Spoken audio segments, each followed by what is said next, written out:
আসসালামু আলাইকুম।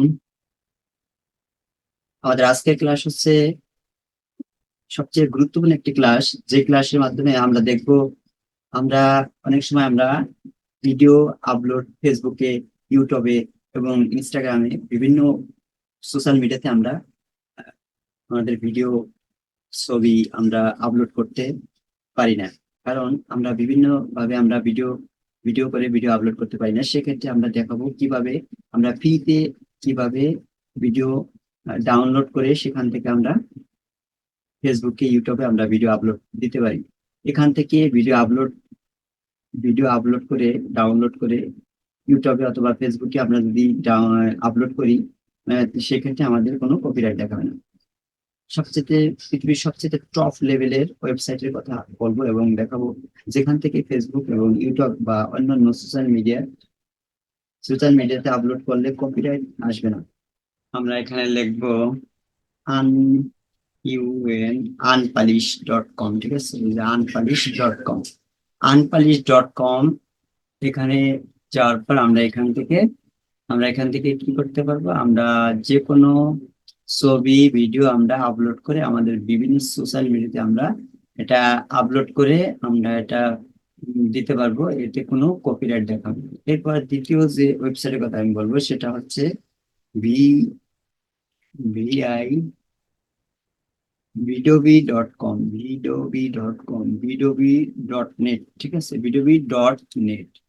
vidovie.net থেকে আমরা এখান থেকে বিভিন্ন ছবি ভিডিও আমরা চাই, আমরা এখান থেকে আমরা এই ডাউনলোড করে আমরা বিভিন্ন আমাদের সোশ্যাল মিডিয়াতে আমরা এটা কি করতে পারবো, আমরা ডাউনলোড করে আমরা আপলোড দিতে পারবো, এতে কোনো কপিরাইট দেখাবে না।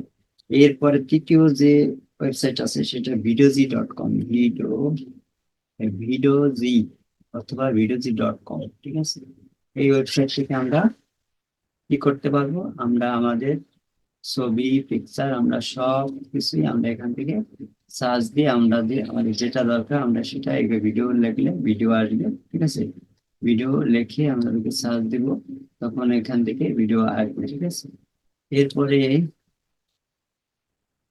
চতুর্থ যে ওয়েবসাইটের কথা বলবো সেটা হচ্ছে ডেয়ারফুল.com, ডেয়ারফুল.com অথবা ডেয়ারফুল যে ওয়েবসাইটটা আছে সেখানে থেকে আমরা এখান থেকে সার্চ দিয়ে আমাদের যা দরকার আমাদের সবকিছু আমরা ভিডিও দরকার হলে আমাদের এখানে ভিডিও সার্চ দিলে আমাদের ভিডিও চলে আসবে, ঠিক আছে। ভিডিও গুলো আমরা এখান থেকে ডাউনলোড করতে পারবো।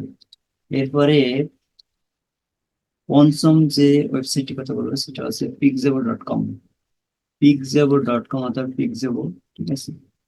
পিকজেবো.com থেকে আমাদের এখান থেকে ছবি পিকচার ভিডিও আমরা যাই এখান থেকে ডাউনলোড করে আমরা আমাদের সোশ্যাল মিডিয়াতে আমরা কি করতে পারবো, আমরা এটা আপলোড করে আমরা দিতে পারবো, এতে কোনো কপিরাইট দেখাবে না। এরপরে ষষ্ঠ যে ওয়েবসাইটের কথা বলবো সেটা হচ্ছে ফ্রি পিক ফ্রি পিক থেকে আমরা আমাদের ছবি ভেক্টর আমরা যাই কিছু এখান থেকে আমরা আপলোড করে ডাউনলোড করে আমরা আমাদের বিভিন্ন সোশ্যাল মিডিয়াতে আমরা কি করতে পারবো, আমরা এটাকে আপলোড দিতে পারবো, এতে কোনো কপিরাইট দেখাবে না, ঠিক আছে। আশা করি আমি যতটুকু বোঝাইছি সকলে তা বুঝতে পারছি। আমি আগামী ক্লাসে এগুলো নিয়ে বিস্তারিত আলোচনা করব এবং কিভাবে ডাউনলোড করবো এবং কিভাবে আমরা বিভিন্ন সোশ্যাল মিডিয়াতে আমরা এটা আপলোড করে আমরা দিতে পারবো এবং কোনো কপিরাইট দেখাবে না, সে বিষয়ে আমি আগামী ক্লাসে দেখাবো।